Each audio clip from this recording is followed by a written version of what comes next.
रायपुर के बीरगांव नगर निगम के बजट सत्र के दौरान आज जमकर हंगामा हुआ। सत्र के दौरान बीजेपी पार्षदों ने मेयर नंदलाल देवांगन पर पानी से भरा कंटेनर उड़ेल दिया।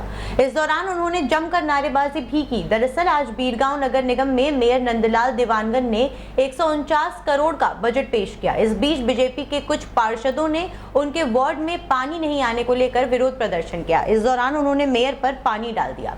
विपक्षी पार्षदों ने सदन के अंदर नारेबाजी की, जिससे कार्यवाही बाधित हुई। वहीं इस घटना को लेकर कांग्रेस के मेयर नंदलाल देवांगन ने आपत्ति जताई, साथ ही कांग्रेसी पार्षदों ने भी इसका विरोध किया। इस बीच करीब 150 करोड़ का बजट भी पेश किया गया। इस दौरान सदन में काफी देर तक हंगामा देखने को मिला।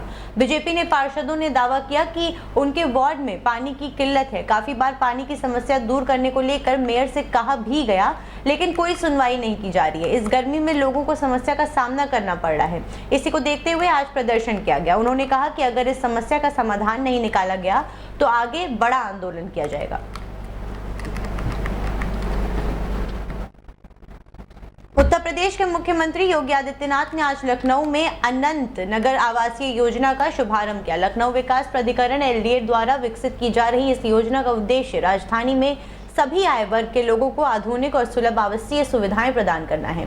ये योजना लगभग 785 एकड़ भूमि पर विकसित की जाएगी, जिसमें कुल 18,237 फ्लैट्स और 2,485 भूखंड उपलब्ध होंगे।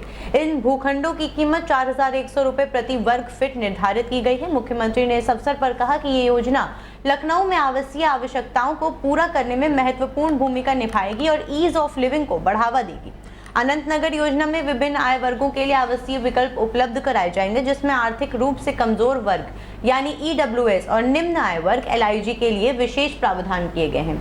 इसके अलावा योजना के अंतर्गत 100 एकड़ में एक एजुकेट सिटी का विकास भी प्रस्तावित है, जहां प्री प्राइमरी से लेकर उच्च शिक्षा, तकनीकी और मेडिकल शिक्षा के संस्थान स्थापित किए जाएंगे। मुख्यमंत्री ने LDA को निर्देश दिया कि आधुनिक तकनीक का उपयोग करते हुए निर्धारित समस्या सीमा से ही परियोजना को पूरा किया जाए, ताकि लोगों को शीघ्र ही आवासीय सुविधाओं का लाभ मिल सके। उन्होंने ये भी सुनिश्चित करने को जोर दिया कि आवंटन प्रक्रिया पारदर्शी हो और किसी को भी मध्यस्थरों की आवश्यकता न पड़े। हरियाणा के रेवाड़ी के शहीद फ्लाइट लेफ्टिनेंट सिद्धार्थ यादव को आज राष्ट्रीय सम्मान के साथ अंतिम विदाई दी गई। पैतृक गांव भालकी माजरा में उनके पिता सुशील यादव ने 28 साल के शहीद बेटे की चिता को मुखाग्नि दी। अंतिम विदाई के दौरान भी एयरफोर्स की टुकड़ी ने उल्टे हथियार से फायर कर शहीद सिद्धार्थ को श्रद्धांजलि दी। सिद्धार्थ की 10 दिन पहले ही सगाई हुई थी। अंतिम संस्कार में शामिल होने शहीद की मंगेतर सानिया भी पहुंची। इस दौरान वो पार्थिव देह को देख रोती रही। सिद्धार्थ की तस्वीर देख सानिया बोली कि तुमने तो आने का वादा किया था, तुम आए नहीं। सिद्धार्थ यादव और सानिया की शादी 2 नवंबर को होनी थी। सानिया पार्थिव शरीर को देखकर बार बार रोते हुए कहती रही कि प्लीज एक बार मुझे उनकी शक्ल दिखा दो। मंगेतर सानिया ने कहा कि मुझे सिद्धार्थ पर गर्व है। सिद्धार्थ की शादी 2 नवंबर को होनी थी, जिसके लिए घर में तैयारियां भी चल रही थी। शहीद की मां माता सुशीला यादव ने और बहन खुशी भी रोती नजर आई। इस मौके पर मां सुशीला ने कहा कि मुझे अपने बेटे पर गर्व है। मैं देश की हर माँ से कहना चाहती हूँ कि वो अपने बेटों को देशभक्ति के लिए सेना में भेजें। मुझे उनकी जननी होने पर गर्व है। वो देश के लिए डरा नहीं, मेरा पूरा परिवार सेना में था। ये जानते हुए भी मैंने उसे सेना में भेजा। मुझे उसकी शहादत पर गर्व है। रूंधे गले से कहा कि उसके नेचर का मैं नहीं बता सकती वो कैसा था। विंग कमांडर सचिन चंद्र ने कहा कि मुझे पायलट से विशेष लगाव है। मेरा बेटा भी पायलट है। सिद्धार्थ यादव एक होनहार और जाबाज पायलट थे। उन्होंने देश के लिए अपना बलिदान दिया है। गुजरात के जामनगर में दरअसल 2 अप्रैल को हुए जगुआर क्रैश में फ्लाइट लेफ्टिनेंट सिद्धार्थ शहीद हुए थे और शहीद होने के पहले उन्होंने अपने साथी की जान बचाई थी। आज सुबह उनकी डेड बॉडी रेवाड़ी में उनके नए घर लाई गई, जिसके बाद उनकी अंतिम यात्रा निकाली गई। सोशल मीडिया पर हथियारों के साथ वीडियो बनाकर सनसनी फैलाने वाले एक युवक को दिल्ली पुलिस ने गिरफ्तार कर लिया। बुराड़ी इलाके में गुप्त सूचना के आधार पर पुलिस ने छापेमारी कर 23 साल के अमर बहादुर को एक देशी कट्टा, एक जिंदा कारतूस और 2 खाली कारतूस के साथ रंगे हाथों पकड़ा।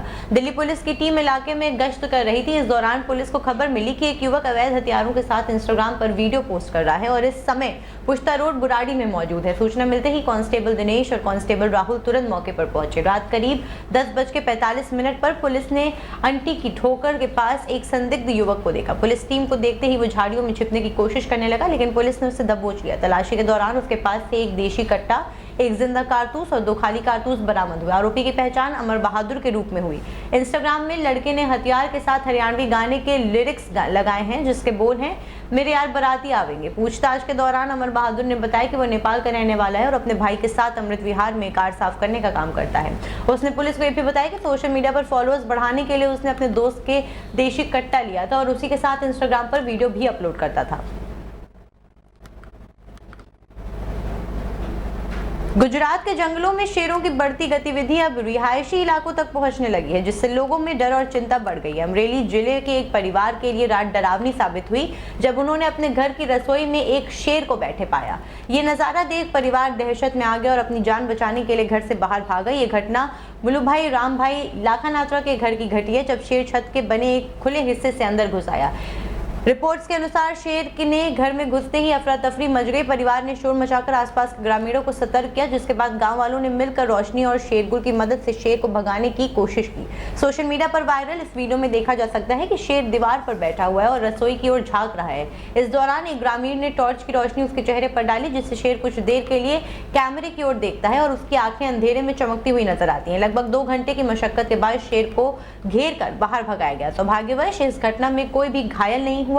गौरतलब है कि अमरेली जिले में शेरों का रिहायशी इलाकों में आना कोई नई बात नहीं है। इससे पहले फरवरी में इसी जिले में भावनगर सोमनाथ हाईवे पर एक एशियाई शेर सड़क पार करता हुआ देखा गया। शेर ने सड़क पर आने से यातायात लगभग 15 मिनट तक रुका हुआ था और वाहन चालकों ने उसे सुरक्षित पार करने के लिए अपने वाहन रोक दिए थे। इस पूरी घटना का वीडियो भी कार में बैठे एक यात्री द्वारा रिकॉर्ड किया गया था। गुजरात में गिन वन क्षेत्र के सटे इलाकों में शेरों की आवाजाही आम होती है।